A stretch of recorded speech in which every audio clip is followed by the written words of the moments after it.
So what we did was we figured out how we're going to use it, which is we're going to use it at new student orientation, and that we always have a student panel, but that's usually 5 or 6 students, and those 5 or 6 students kind of feel like the weight of the whole institution, like I represent the whole college. So by doing this, basically we're going to take, I don't know, 50, 60, maybe more students, and we're going to be able to piece together little pieces of advice that we can string together in a little montage. So that's what we're doing. So my question is really straightforward, is what would you want to tell a student who's just about to start MIAD? This will literally be the Thursday before the first day of classes.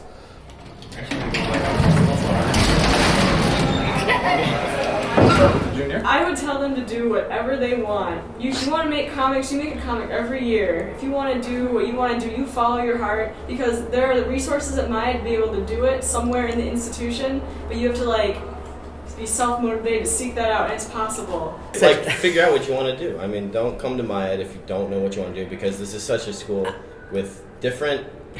It has a different way of doing everything. It's an art school. It's not like a university. You're not going into, like finances or. Actually, my dad said this was his favorite part about my experience. Was I came home for fall break after, my first semester here. And I was going on and on about all the friends I had made. I'm like, Dad, I've never had anybody to talk about Avatar: The Last Airbender with before. I love Avatar: The Last Airbender. And there's a reason we all came here, because we all saw something at the school that made us want to come here. Friends, my dad said he'd never seen me so happy talking about meeting all these new people before. One of the beautiful things about MIAD, you get to collaborate with other artists, share ideas, and collaboration is really that vehicle that allows you to really accentuate and bring your idea to the next level. So, always use your mouth. Expression is power. One of my favorite classes was a humanities class that I took called Carl Sagan and His Demon Haunted World, and it was all about introspection and understanding why we think the way we think. I just think what separates MIAD from other institutions is that I think it's got strong integrity, bohemian feel, where you can make it your own. That's how I describe it, my Bohemian Warehouse School.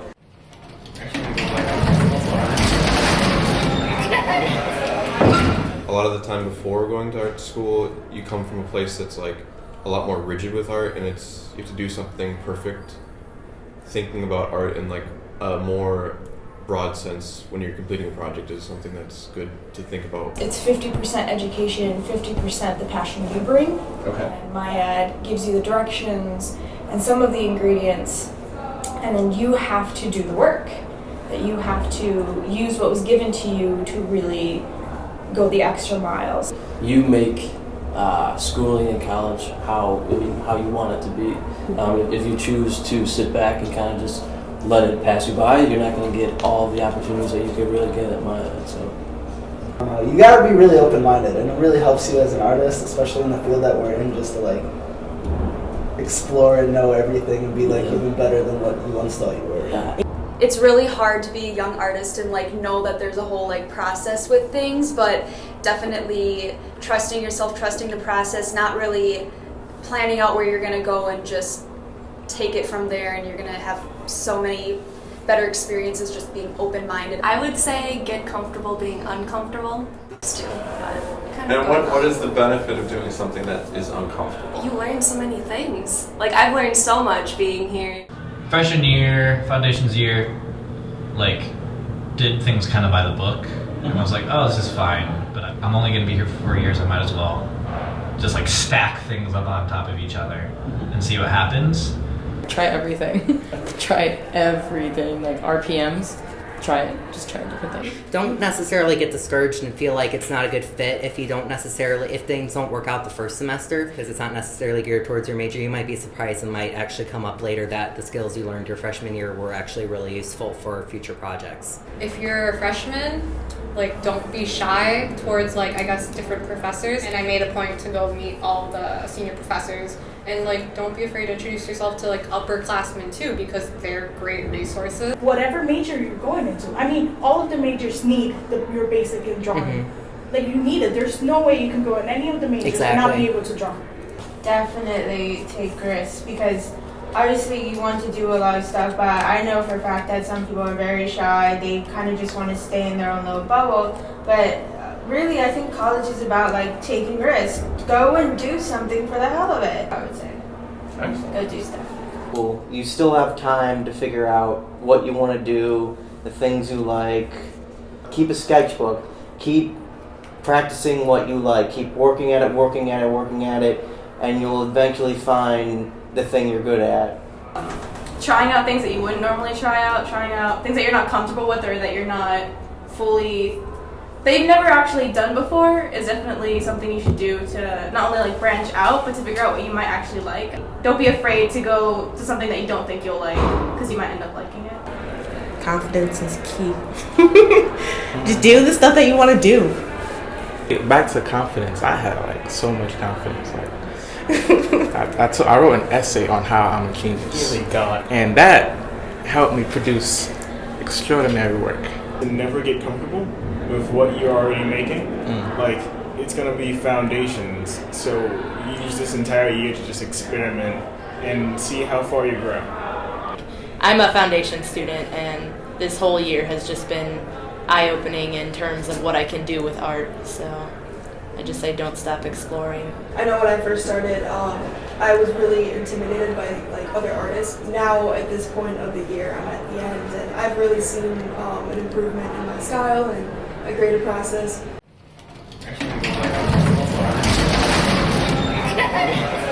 It's like be willing to learn, be willing to like accept the critiques given to you, so you can grow as an artist, and like that's the whole reason we're here, is to get better at what we love. There's a lot of freedom, I feel,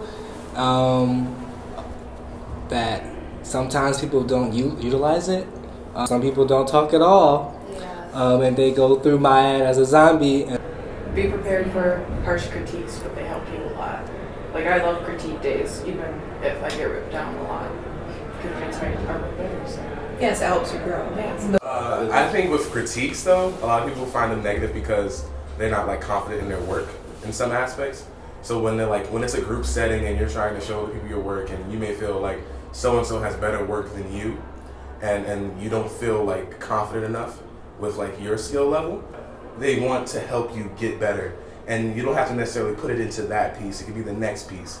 You just have to take what you want, what information you want from there, and build that around into your new like palette of skills.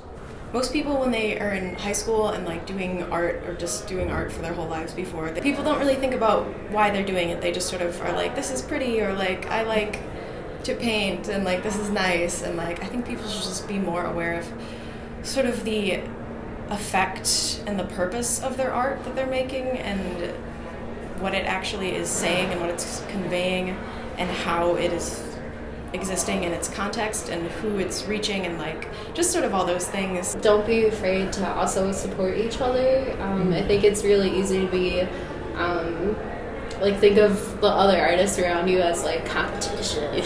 They're your support group. Like, even if you're working in different mediums, they're your peers. They're people that also are having the same challenges as you. You're never supposed to take anything personal, because at the end of the day, it's your work. It's not you. It's a part of you, but it's the way that MIAD works. It's a growth thing. So everyone collaborating, talking about work. These conversations are what lead to ideas, innovations, new creations that propel the world into the future.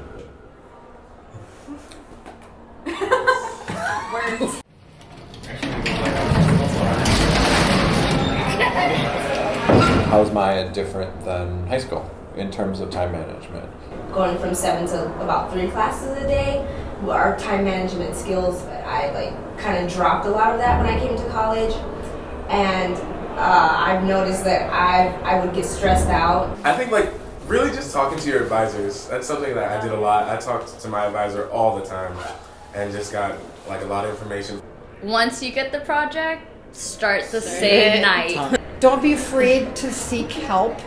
If you find yourself struggling, don't wait too long. There are a lot of people that care about you and want you to be successful. How to like organize your day, plan out your day.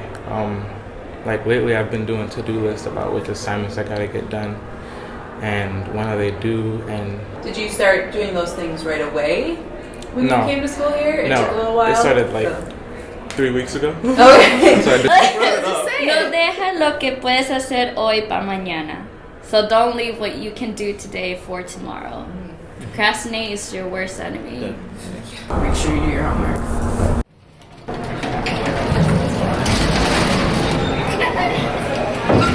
Take care of your health. It's really important. Make sure to always get at least 2 hours of sleep. Yeah. I think. Make sure that you feed yourself. Yes. Man. I've forgotten to eat on several occasions. Just try to do something outside of school Get a life. to keep you so you enjoy a life. Yep. But I mean, don't let your social life take over, because I've seen that go right. So yeah, I mean the dorms like definitely help like meeting people and like finding like, friends, I suppose, because like everyone's always there. But no, Milwaukee's amazing. Like I think like it was a really good transition going from Chicago to Milwaukee because it just makes more sense. Well, there's a lot of things to do here. Like I thought it was just gonna be like dead tumbleweeds, you know. But no, there's a lot to do. Like I know like a lot of other people, they don't leave the dorms. They've like never been on the buses. So, like go out, like go visit other places of Milwaukee. Milwaukee's such an artful town.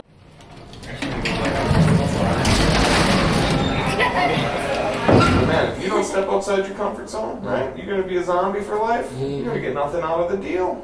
I was told a long time ago, you gotta do two things in life when you sit down. You gotta work 10% harder than who's sitting on one side, and you gotta work 10% smarter than who's sitting on your left. If you can do those two things consistently, you will thrive. I think we get our students to fire 25-30% in both of those categories. But those are the survivors. Those are the ones we want. You can do it. Yeah. You can do it. Yeah. Because at the end of the day, it's not your friends graduating, it's you. So you want to find what you love. Because one of the things that they say about jobs, it's not a job if you love what you do.